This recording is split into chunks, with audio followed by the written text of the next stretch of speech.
Hello everyone. Here is our old friend Isaac Newton, 23 years old, at home in his estate outside of Cambridge. Right? There because the Black Plague has shut down the university. And the story is that he's sitting under his apple tree, right? And an apple falls from the tree. And Isaac, being Isaac, picks it up, looks through the trees and sees the moon and says, maybe that force of gravity which causes that apple to fall from the tree is the same force that keeps the moon in its orbit around the Earth, thereby extending this force of gravity from being a terrestrial thing to a universal thing. Right? Was his big step. And this led him to the development of the law of universal gravitation that we just did a lab on. But how did Isaac do this? He didn't obviously have some sort of fancy equipment or a simulation that he could use. Well, first off, let's see what Isaac thought about orbiting objects like the moon orbiting the Earth. Okay? It's a classic thing called Newton's mountain.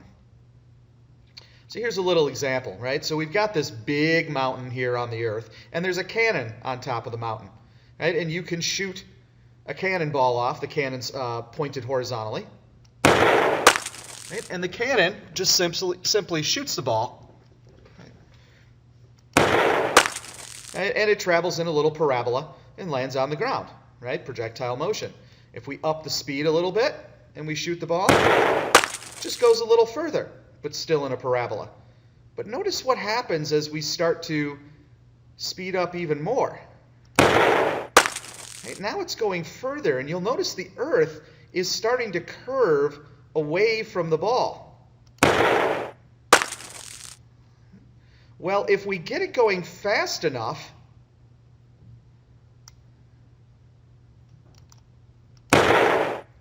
then the ball will constantly be falling towards the center of the Earth. But it will never get there. Right? It will be in orbit. Right? So this is how Newton viewed orbiting. You have to be moving fast enough sideways, basically to miss the Earth, right? Because you're constantly falling towards the center of the Earth because of gravity, but you don't hit the Earth because you're moving so fast sideways that you miss the Earth as it moves away. Right? And you move in a nice circle around the Earth, if you're at the right speed. Now note what happens if we go a little bit faster. See how we're farther away now? And then closer here. In fact, we can do it this way. Watch this. Right? If we trace that path is no longer circular. It becomes elliptical. Right? And the faster we go, the more elliptical it becomes. I'll even leave the screen here, but it'll come back, I think. There it is. So there's really only one perfect speed that gets you moving in a circle, in orbit, right, around the planet. Something which we will investigate as we go throughout this unit. So something in orbit is in free fall. It's constantly falling towards the Earth. It's just moving fast enough sideways to miss because the Earth is essentially a sphere. So, Isaac wanted to think about what things would affect the force of gravity between the Earth and the moon. Well, of course, he would know his own second law. And the second law says that the force of gravity exerted on the moon by the Earth, right, would be proportional to the mass of the moon. Right? This is the force of gravity exerted on the moon by the Earth, right? Because, F equals ma, right? So the force is proportional to the mass. But if we look at this from the other perspective, what about the moon? Well, Newton's third law says that if the Earth is pulling on the moon is also pulling on the Earth with a force which is equal in size and opposite in direction. So from Newton's second law, from the viewpoint of the moon, right, the force exerted by the moon on the Earth would depend on the mass of the Earth. With me there? So it's a little Newton's third law idea combined with our Newton's second law. Put those two together, and Newton knew that the force of gravity would be proportional to the product of the mass of the Earth and the mass of the Moon. Okay, so here we are with part of how he thought logically and got the results that we got in the lab. Right? So the force of gravity is proportional to the mass of the Earth and the mass of the Moon. Now, the separation distance is a little harder. Okay, so here's the way Newton thought of it. Okay, here is the Earth, right? Here is the Moon in orbit around the Earth, and this is not to a perfect scale here. Okay, so it's hard to draw on a page and still see everything. Separation distances are, right? So suppose the Moon orbits from position A to position B in 1 second. This is not to scale. That would be a much smaller distance, and it'd be hard to see. Okay, so 1 second between A and B. Okay. Now, without the force of gravity, which keeps it moving in a circle, the Moon would move tangent to the circle from point A to point D. That's how far it would move in 1 second. Just kind of straighten this out, if you will. The distance AD would be the speed of the Moon times the time. Right? Constant speed. We're assuming here that the Earth is moving in a circle at a constant speed, which is nearly true. And as we've done earlier in this unit, for something moving in a circle at the constant speed, its speed can be calculated by taking the circumference, which would be 2 times pi times the radius of the Moon's orbit, all over the period of the Moon. Right? 2 pi r over the period, circumference over period is speed for constant speed in a circle times the time. So if we plug in the numbers, this is the radius. This is the average radius, the mean radius of the Moon's orbit around the Earth. So from the center of the Earth to the center of the Moon is about 3.85 times 10 to the 8th meters. And this is how long it takes the Moon to go around the Earth once in seconds. It's 2,358,720 seconds. Okay? And then it's traveling for 1 second. Calculate this all out. And it's about 1,000 meters, interestingly. Just happens to be how it works, right? So that's that distance. So A to D is about 1,000 meters. That's how far it would go, right, if there was no gravity. Okay. So there's the radius of the Moon's orbit from the center of the Earth to the center of the Moon. This is also the radius of the Moon's orbit from the center of the Earth to the center of the Moon at point B, right? These are the same radii, of course, because we're assuming here the Earth travels in a circle. And therefore, the Moon has fallen below, or towards the center of the Earth, its straight line tangent path by this distance, BD. See that little bit right there? See, watch that little bit right there. Right? That's how far below it's fallen because of gravity, keeping it moving in a circle instead of in a straight line. Now, if you notice, we have a right triangle right here. Right? And so we can do a little trig. The radius of the Moon squared is equal to AD squared, or plus AD squared, is equal to the hypotenuse squared, which is the distance from C to D, right? This entire distance from C to D squared. Plug in the radius of the Moon we used earlier, right? And the 1,000 meters we calculated for A to D, right? And you get this, okay? You get this number for C, for the hypotenuse. Subtract off the radius of the Moon, and we get this little distance. How far below has the Moon fallen below its straight line path in 1 second? That works out to be about 0.00137 meters, or in Newton's time, about a 1/20th of an inch. Now, these were all numbers that Newton had, right? And remember, this is after Galileo, telescopes, we've got some good measurements. And this is all physics that's available to Isaac Newton, of course, being Isaac Newton. So he could calculate that the Moon falls underneath its straight line path a distance of about 1/20th of an inch in 1 second. Now, here's the brilliant part. Compare that to how far the apple will fall in 1 second on the Earth. Well, we can use a kinematic equation for that because we know the acceleration is a constant negative 9.8 meters per second every second. It starts from rest. We plug in our acceleration and 1 second, and we get about 4.9 meters. So it falls about 1/20th of an inch, the moon falls about 1/20th of an inch below its straight line path in 1 second, or 1.37 millimeters, right? And the apple falls about 4.9 meters from where you release it in 1 second on Earth. Well, if you take that as a ratio, all right, 1.37 millimeters is 0.00137 meters divided by 4.9. That is essentially 1 over 3,600. Okay?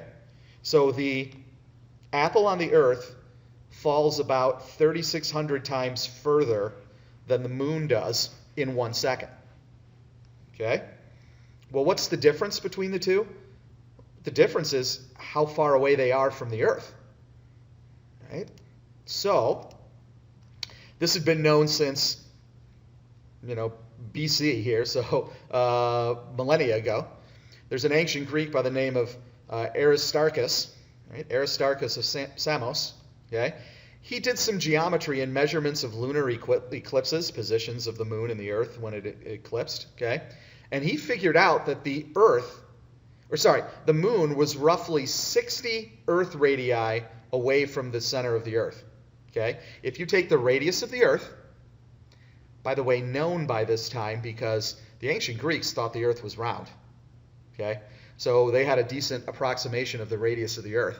And if you take the radius of the Earth, the moon is roughly 60 times further away than that. With me? Take the Earth radii, the moon is roughly 60 times further away.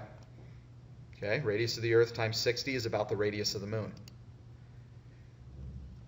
All right? Now, that means the moon is 60 times as far away from the center of the Earth as the apple is. Right? The apple that we used here.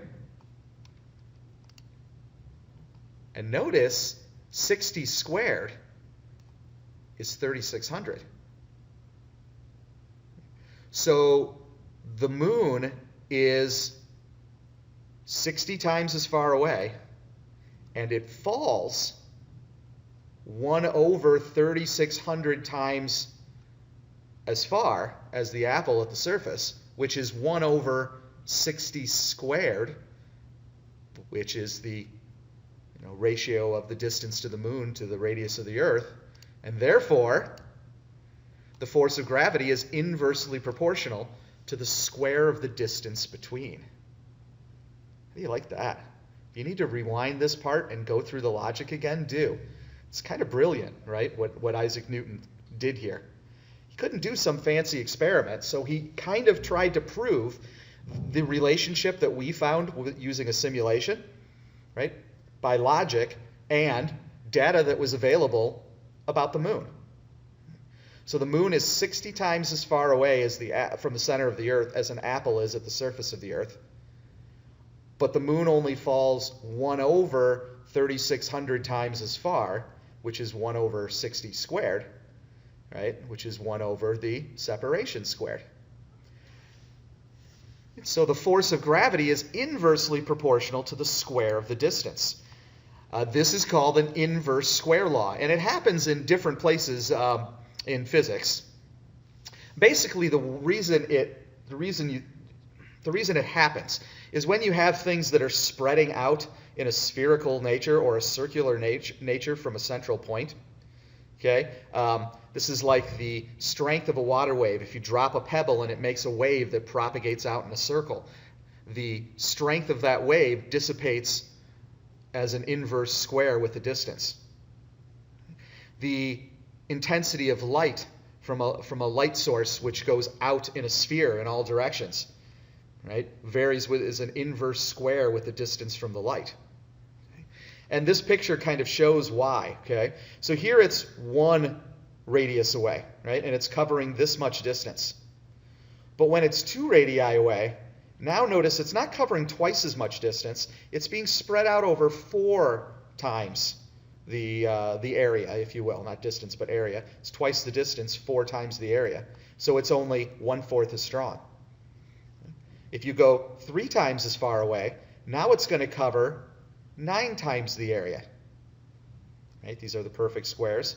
1 squared, 2 squared, 3 squared. Right? So this is the way the inverse square looks. I've often had this explained as if like you take like a spray can of paint, right, from this, and you put it here twice as far. You put your your cardboard here twice as far away, 3 times as far away. How thick is the paint going to be? Right? Well, the thickness is going to get less the farther away you go because it's spreading out over a bigger area. But the way the geometry works, right, is it follows the perfect squares. And so it's in an inverse square law. Put that together with the product of the masses, and you get this, which was known as Newton's inverse square law of gravitation. Now, Newton couldn't do a precise enough experiment to get the constant of proportionality needed to turn this into an equation. This is what he had, okay? And he could prove it with experiments like with the Earth and the Moon, right? And his second law, really, second and third laws, right? But he couldn't get the constant out. It took about 100 years for somebody to figure out a lab that was precise enough to actually get a good value for that constant of proportionality needed there that we called the gravitational constant. And that was a guy by the name of Lord Henry Cavendish, 1731 to 1810. So he comes after Isaac Newton, right? And about 100 years later, he comes up with this device. Now, this is a schematic of his device, okay? But one thing that's deceiving about it is that this is actually the size of a room.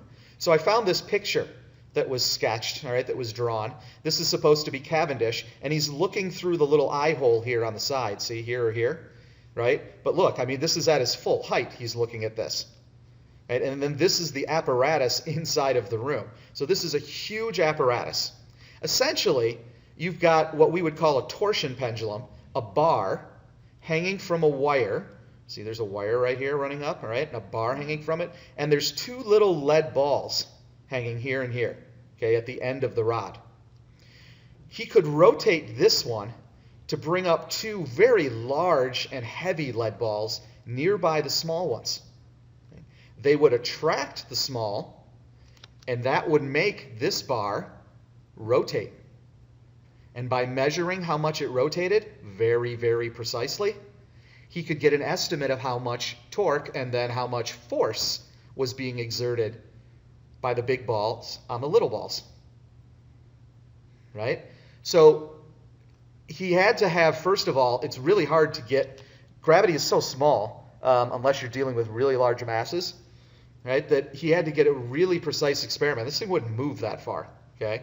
And then he had to have, a way to move these big balls closer so he could measure the radii, the distance between them, right? He could measure the distance from center to center.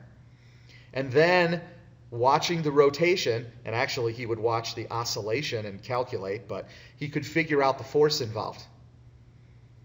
All right? A meticulous experiment with a huge piece of equipment.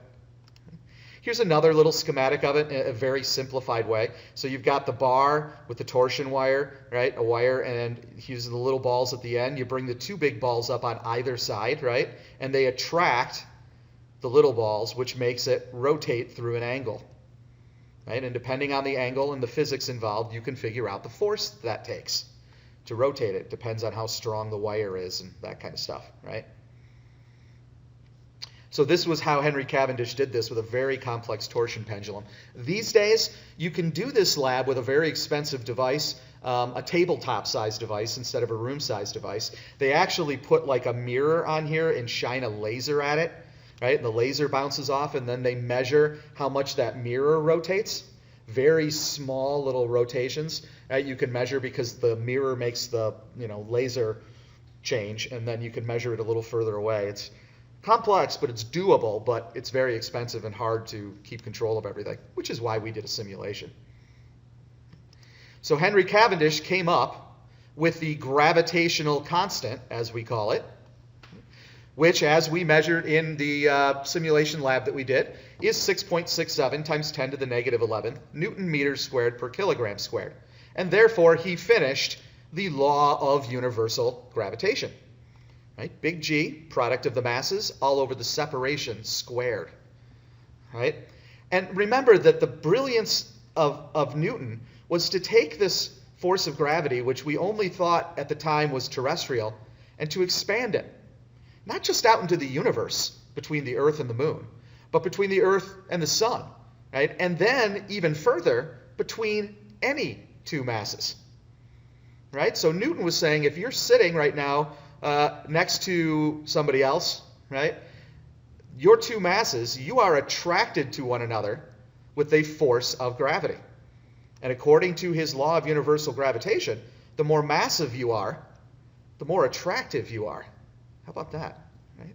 More massive, more attractive, right? Because it's proportional to the product of the masses. However, according to Newton, distance does not make the heart grow fonder. Long-distance relationships, not so good according to the law of universal gravitation, because it's inversely proportional to the square of the separation.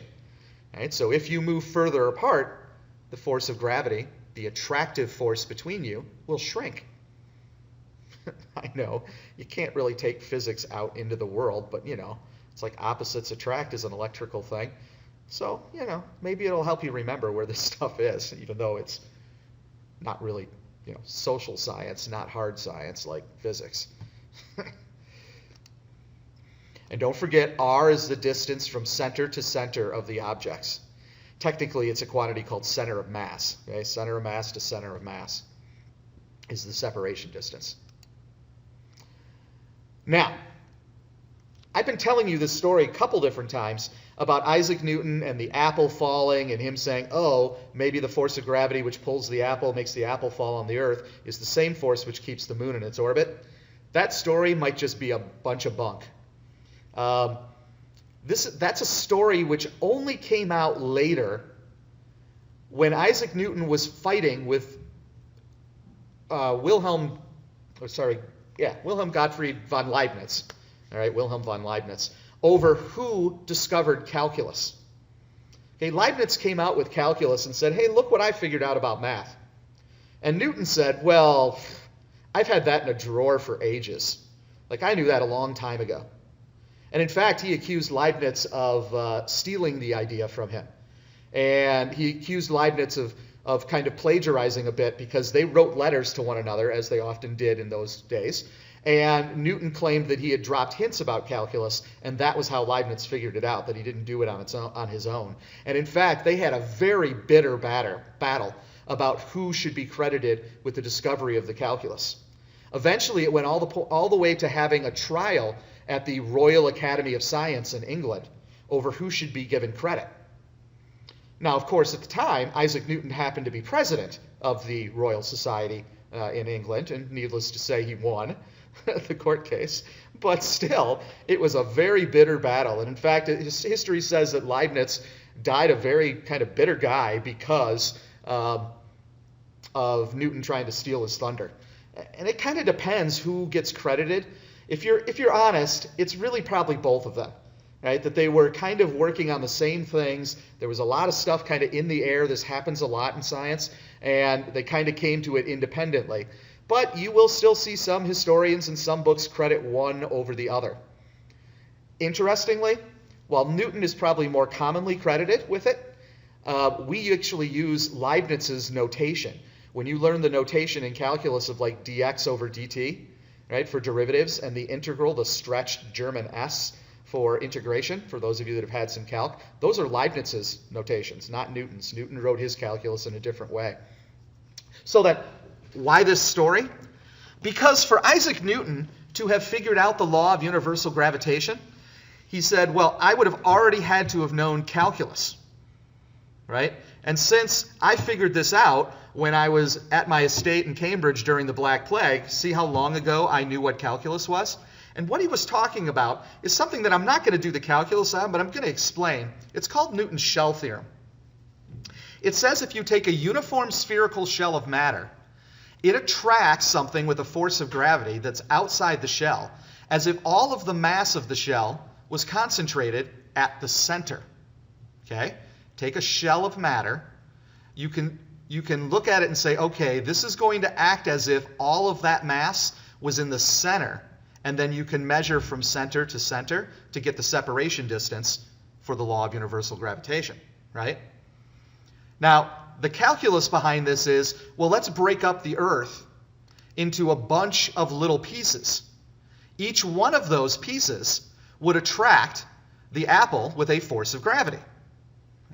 And then if you sum up all of those forces, right? Sum up all of those forces with an integral, because you really need to break up the mass of the Earth into an infinite number of infinitesimally sized pieces, okay? Then you will end up with one force of gravity acting on the apple, as if all of the mass of the Earth is in its center. Now, I'm not going to do the calculus for it. Even in AP, I don't do the calculus for it. Okay, it's a little beyond even the AP class. But it's an idea, right? And it's a calculus-y idea that you can break it up and kind of sum up over these infinite numbers of pieces, right? So Newton and his followers and his buddies said, well, look, he must have known this in order to be able to do the shell theorem, in order to be able to understand the law of universal gravitation. Right? Therefore, he knew calculus well before Leibniz. Is that true? Don't know. Right? There's no contemporaneous writing of Isaac Newton saying, hey, I was sitting under an apple tree and an apple fell, kind of thing. This was a story that came out later, right? So, hard to say. Right? It might be an apocryphal story. It makes a beautiful physics story, one that's often misinterpreted as if he discovered gravity, which he didn't.